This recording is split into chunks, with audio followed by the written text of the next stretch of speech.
Welcome to NSR TV news. Nampally Bharatiya Janata party కార్యాలయంలో doctor Babasaheb Ambedkar గారికి నివాళులర్పించిన Malkajgiri parliament సభ్యులు ఈటెల రాజేందర్. ఈ సందర్భంగా ఈటెల రాజేందర్ మాట్లాడుతూ, భారత రాజ్యాంగ నిర్మాత భారతరత్న డాక్టర్ బాబాసాహెబ్ అంబేద్కర్ గారి 69వ వర్ధంతి సభను దేశవ్యాప్తంగా ప్రజానీకమంతా జరుపుకుంటున్నారు. రాజ్యాంగాన్ని కాపాడండి అని కొంతమంది రాజకీయ వక్తలు కుట్రపూరిత ప్రయత్నం చేస్తున్నారు. రాజ్యాంగాన్ని, రాజ్యాంగ స్ఫూర్తిని సమున్నతంగా కాపాడుతున్న మహానీయుడు నరేంద్ర మోడీ. ప్రమాణ స్వీకారం చేసినప్పుడు, పార్లమెంట్లో అడుగుపెట్టినప్పుడు రాజ్యాంగానికి మొక్కి రాజ్యాంగ స్ఫూర్తిని అమలు చేస్తానని ప్రతిజ్ఞ పూనిన మహానీయుడు నరేంద్ర మోడీ. ఈ దేశంలో ఉత్పత్తి అయిన సమస్త సంపద సమస్త ప్రజల అవసరాలను తీర్చాలని చెప్పిన మహానీయుడు అంబేద్కర్ గారు. ప్రజాస్వామ్యబద్ధంగా ఎన్నుకోబడ్డ ప్రభుత్వాలు ప్రజలకు సేవకులుగా ఉండాలని చెప్పిన మహానీయుడు అంబేద్కర్ గారు. అంబేద్కర్ గారి వర్ధంతి సందర్భంగా ఆ మహానీయుడి ఆశయాలను గుర్తు చేసుకొని వాటిని అమలు చేయడం కోసం కృషి చేయాలని ఈ సందర్భంగా తెలియజేస్తున్నాను.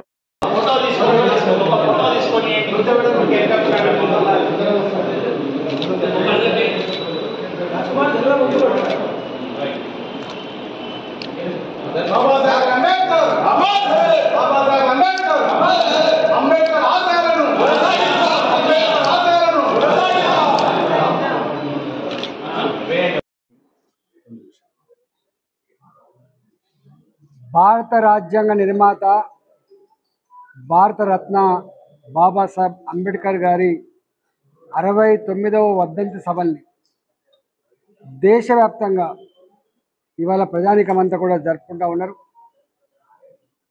ఈ మధ్యకాలంలో సంవిధానాన్ని కాపాడండి, రాజ్యాంగాన్ని కాపాడని చెప్పి కుహానా రాజకీయ శక్తులు ఎవరైతే కుట్రపూరితంగా ప్రయత్నం చేస్తున్నారో, రాజ్యాంగాన్ని, రాజ్యాంగం యొక్క స్ఫూర్తిని సమున్నతంగా కాపాడుతున్న మహనీయుడు నరేంద్ర మోడీ గారు.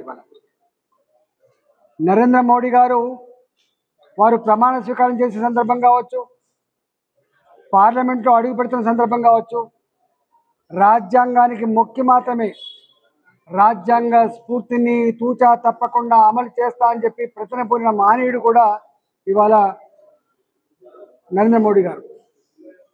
బాబాసాహెబ్ అంబేద్కర్ గారు ప్రపంచంలోనే అతి గొప్ప ప్రజాస్వామిక దేశంగా ఎదుగుతున్న దేశం. అనేక వైవిధ్యాలతో కులాలతో మతాలతో ఉన్నటువంటి దేశాన్ని ఆదరిస్తున్న, అందరినీ గొప్పగా చూసుకుంటున్నటువంటి రాజ్యాంగాన్ని అందించిన మహనీయుడు అంబేద్కర్ గారు. అంబేద్కర్ గారు అనేక విషయాలు ప్రస్తావించినప్పటికీ ఒక్కటి మాత్రం స్పష్టంగా చెప్పిండు పదే పదే, సమస్త సంపద, ఈ దేశంలో ఉత్పత్తి అయిన సమస్త సంపద సమస్త ప్రజల అవసరాలు తీర్చాలని చెప్పినటువంటి మహనీయుడు. డెవలప్మెంట్ విత్ ఈక్వల్ డిస్ట్రిబ్యూషన్ చెప్పిన మహనీయుడు. ప్రజాస్వామ్యబద్ధంగా ఎన్నుకోబడ్డ ప్రభుత్వాలు ప్రజలకు సేవకులుగా ఉండాలని చెప్పిన మహనీయుడు అంబేద్కర్ గారు. కాబట్టి ఇవాళ అంబేద్కర్ గారి వర్ధంతి సభ సందర్భంగా మరోసారి ప్రపంచంలోనే ఇంత గొప్ప రాతపూర్వకమైన రాజ్యాంగం అందించిన మహనీయుడి యొక్క ఆశయాలని మననం చేసుకొని వాటిని అమలు చేయడం కోసం మనందరం పునరంకితం కావాలని చెప్పి సందర్భంగా నివేదిస్తూ ఇవాళ వారికి ఘనంగా భారతీయ జనతా పార్టీ పక్షాన నివాళులు అర్పిస్తాం.